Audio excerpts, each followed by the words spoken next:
going back again to what I said before, which was I can see from Mike, I can see the frustration in some of the responses and things when people, whether it's whatever the medium is, when I look at you and we sat down for dinner like a year ago. It's actually almost like a year to the day. It's kind of interesting how this worked out.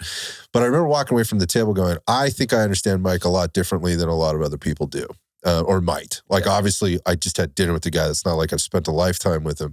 But then I started listening to things that you were saying maybe a little bit differently, and trying to process them differently. And I would say a little bit more objectively might be the thing. And it's not like I was going into whatever you're saying, taking it one way versus another way. I just had a different perspective now. Yeah. And so walking through we didn't have this conversation, but walking through this whole, like, what was the evolution of this? How did it get to where it was at?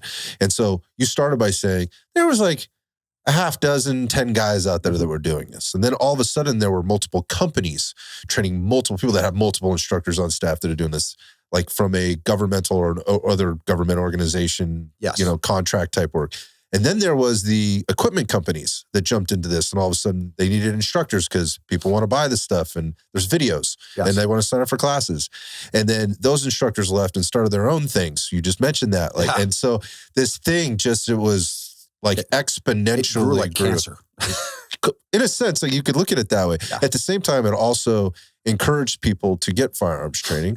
It encouraged people to start firearms training companies or start exploring what the quote unquote right way would be to do that.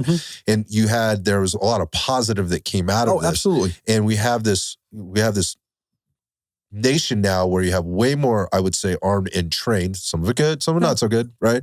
People than we probably ever had, which then creates like this whole other now market or way to attack the market on how do you keep people interested if now they're kind of like, I recognize it. I don't need that, $600 outfit to go out and shoot my gun. Right? I need to shoot more. And when I do shoot more, I need to make this more training. I don't just need to go burn down targets.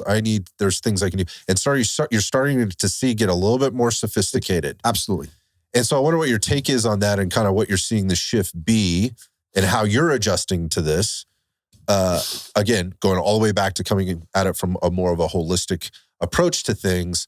How are you, is it adjusting back to this where you kind of started with this and teaching people like it's shooting? Yeah, it absolutely is.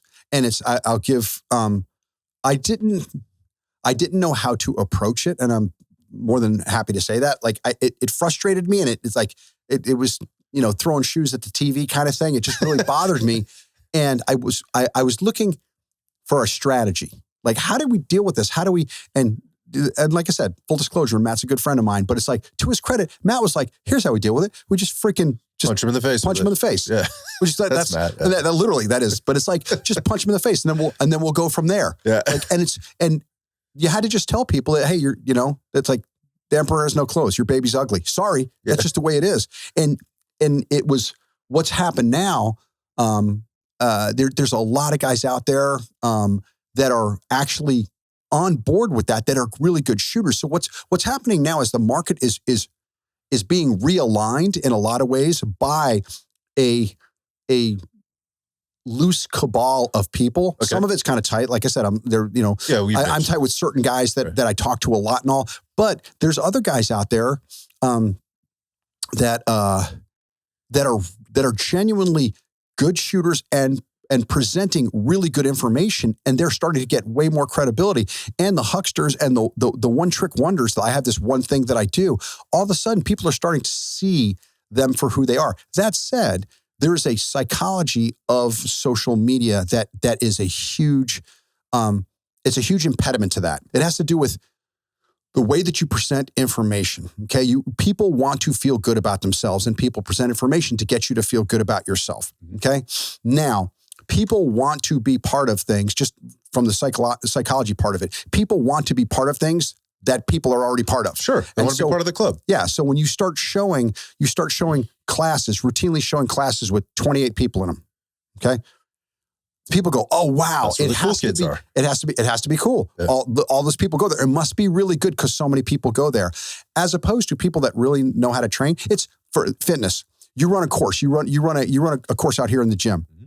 And how many people do you want to have? Yeah, so the maximum amount of people we'll have in a group will be 8 because that's what we feel comfortable in being able to get our hands on during a session. Yeah, well, what would happen if you had 28? Session. It's a free-for-all. Yes. I would have to adjust dramatically to make sure that I maintain the integrity and continuity of what it was I was trying to deliver to them in, say, that hour. And that, I wouldn't feel good about it. So I never do that. It's personnel management. It's body. You're just managing a bunch of bodies. Now you take a class of 28 people. There's no way that you're going to give each person the level of input that they're paying for. Even with 2 AIs.